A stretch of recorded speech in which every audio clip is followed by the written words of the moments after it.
The New England Patriots finished the 2022 regular season with an 8-9 record and missed the playoffs for the second time in 3 seasons. It was not a good year for them in many ways, as the offense was very underwhelming for the majority of the season, and a lot of that can be attributed to Matt Patricia calling plays, despite never calling offensive plays prior to 2022. They finished 26th in yards on the offensive side of the ball, and that was a shame, because had the offense been league average or had a good offensive coordinator to take away from the inefficiencies Patricia had as a play caller, they could have been a playoff team. Their defense forced 30 turnovers last year, which ranks second in the entire NFL and allowed the 8th fewest yards. But how will the Patriots do in 2023? Well, we're going to dive into that in today's video, and it's a big year for this franchise.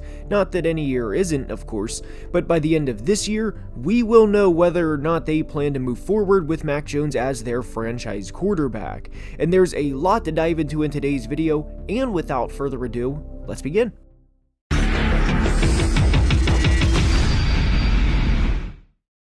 And we are starting the Patriots 2023 preview by addressing the title of today's video, which is the reality of the Patriots being in a bad situation.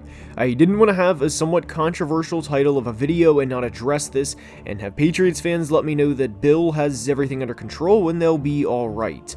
But the Patriots being in a bad situation really doesn't apply to them specifically. It applies more to the division they're in and ultimately the conference they're in. And in 2022, out of the 17 games they played, 7 were against teams that eventually went to the playoffs, and the Patriots were 1-6 in those games. And the only game they won against a playoff team was against the Dolphins in a game where both Skylar Thompson and Teddy Bridgewater played, meaning the only game they won against a playoff team last year came against a second and third string quarterback. And I understand a win is a win at the NFL level, but they narrowly won this game, and this was a win in which they won the turnover battle too. And this doesn't apply just to New England, as it also applies to every team aspiring to go from second, third, or fourth in the division to first.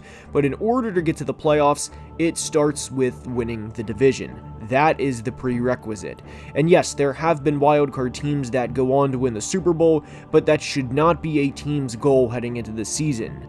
So for New England, their number one goal this offseason and question they had to answer was, how can we beat the now 3-time defending division champion Buffalo Bills?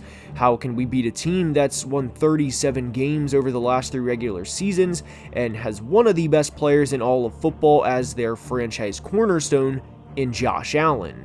And if you haven't been paying attention to these teams over the past few years, at least when they play each other that is, it's become a very one-sided rivalry since the start of the decade.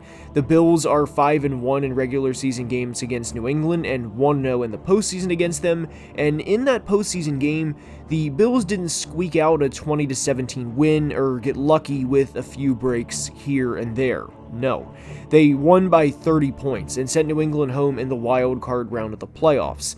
That was in the 2021 postseason, and when these teams clashed last year, Buffalo swept them and won each game by double digits and beat them by a combined score of 59-33.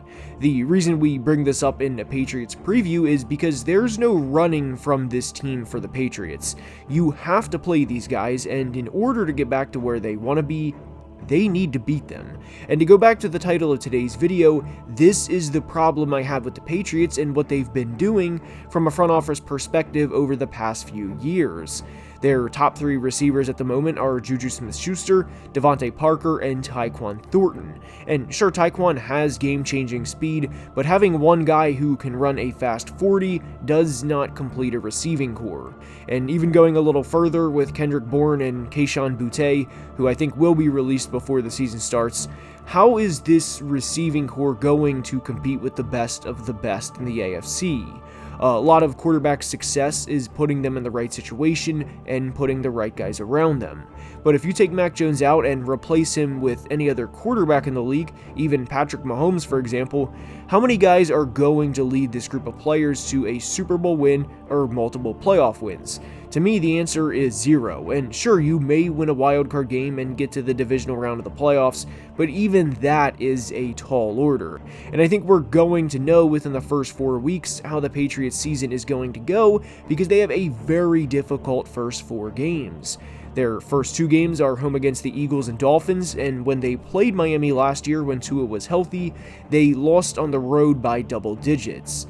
Weeks 3 and 4 for them are at the Jets and at the Cowboys, and whether you think the Jets are going to be quote-unquote for real this year or not is a different discussion, but the Patriots barely beat them last year, and that was with Zach Wilson starting both games. And in the second game Zach Wilson played against them last year, that was a game where the Jets had 103 yards of offense and 6 first downs for the entire game. And it should not be a hot take to say that Aaron Rodgers leading an offense will have more success than what the Jets had when those teams played last year.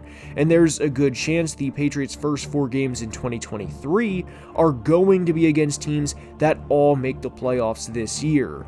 And thinking out loud through these first 4 games, I would be surprised if they're anything better than 2-2. And a big thing that's going to take up a lot of the Patriots season in terms of storylines is how will Mac Jones play this year. He had a down year in 2022 compared to his rookie season, and that was to be expected considering the circumstances last year, but this will be something everybody is going to be paying attention to.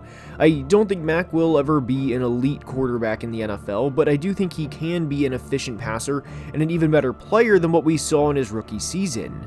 I do think Bill O'Brien is going to be a good offensive coordinator for the Patriots this year, at least from a schematic standpoint, but the big thing to remember and the big concern with the Patriots is not having the top tier talent to compete and beat other teams in the conference. From a stat sheet standpoint, I think Mac will be right around 4,000 yards with 25 touchdowns and 12 interceptions. I also think running back Ramondre Stevenson will be over 1,000 yards for the second consecutive year. If the Patriots are going to succeed this year, they're going to have to limit the turnovers offensively, chew the clock with the run game, and let Bill's defense go to work. And a stat that may surprise you regarding the 2022 Patriots is despite finishing the year with an 8-9 record, they finished +7 in the turnover margin last year, which, believe it or not, led the AFC and placed them 5th in the entire NFL. And this brings us to the Patriots' strength, which of course is the defense. For the concerns I have with the offensive side of the ball, I have very, very few questions with this unit and think they will be one of the best defenses in the entire NFL.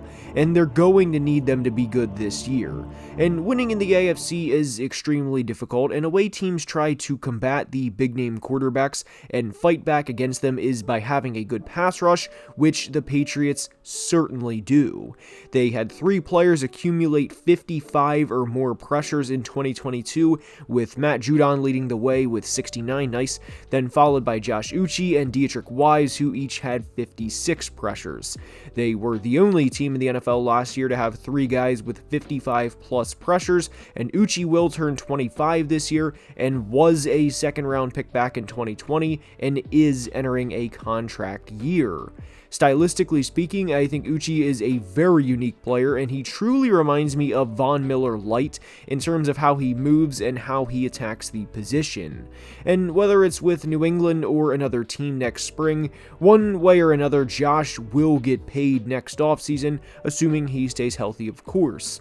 And for as talented as Judon, Josh Uche, and Dietrich Wise all are, they are not the only players on this defense, and with the Patriots not being the same team they were half a decade ago, I do think a lot of players on this defense have become underrated, and safety Kyle Dugger is a prime example. Dugger, like Uche, is also entering a contract year, and over the past 2 years has 7 interceptions, with 2 of those going for pick sixes, and Dugger added a 3rd defensive touchdown last year through a fumble recovery. The Patriots finished 11th in points per game allowed last year, but what does not get factored into that is scores the defense doesn't give up, meaning the Chandler Jones stiff-arming Mac Jones, or even on Thanksgiving when Vikings kick returner Kene Nwangwu returned a kick for a touchdown. Those points allowed by the team do not get factored into the average points per game allowed, and if the Patriots offense or special teams didn't give these plays up, and those games remained the same, meaning from a scoring standpoint wise, the Patriots points allowed last year would have went from 11th to 5th. And from a defensive perspective, the Patriots are going to be more than fine, and there is no concern there. Where the concern with the 2023 Patriots lies is within the receiving core, and can they sustain enough drives to keep their defense off the field and to keep them rested far enough into games? Because this defense can and will make adjustments throughout games and keep their offense in games, and the Bengals last year was a perfect example of this. The Patriots went into the half down 22 points and shut out the Joe Burrow-led Bengals in the second half and nearly completed the comeback. I know Patriots fans were understandably excited about Oregon corner Christian Gonzalez falling to them at pick 17, but I do think he will go through a lot of growing pains early. In the first 2 games of his career, he will be matched up with either A.J. Brown or Devonta Smith, and either Tyreek Hill or Jalen Waddle.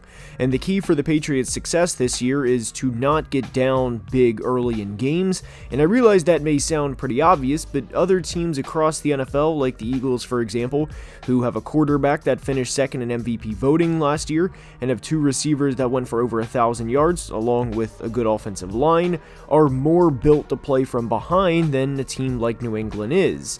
And how this goes back to Christian Gonzalez is teams are going to want to test him early. Receivers want to get theirs on a team's first round pick and make them look bad, and it's a part of the NFL. For clarity, I do think Christian Gonzalez will be a good player in the long run, but not after he gets seasoned quite a bit at the beginning of his career.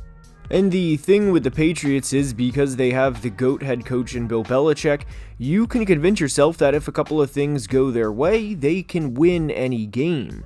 But this team cannot have a game like the Bears Monday night one last year where everything went wrong. I don't see any game where the Patriots come out and stumble into a 21-0 deficit and Mac Jones leads 4 or 5 straight drives, culminating in a 9-catch, 185-yard, 2-touchdown performance by Devontae Parker to help seal the Patriots' comeback win. And as we know in the NFL, anything can happen on any given Sunday, and for this team to have to follow the straight and narrow path just to get to the playoffs, and then have to win multiple playoff games on the road because I don't think they're going to win the AFC East, to me spells trouble. It's not a bold or hot take to think Mac Jones and Juju or Tyquan, or even Hunter Henry and Mike Gesicki cannot hang with the elite offenses in the AFC.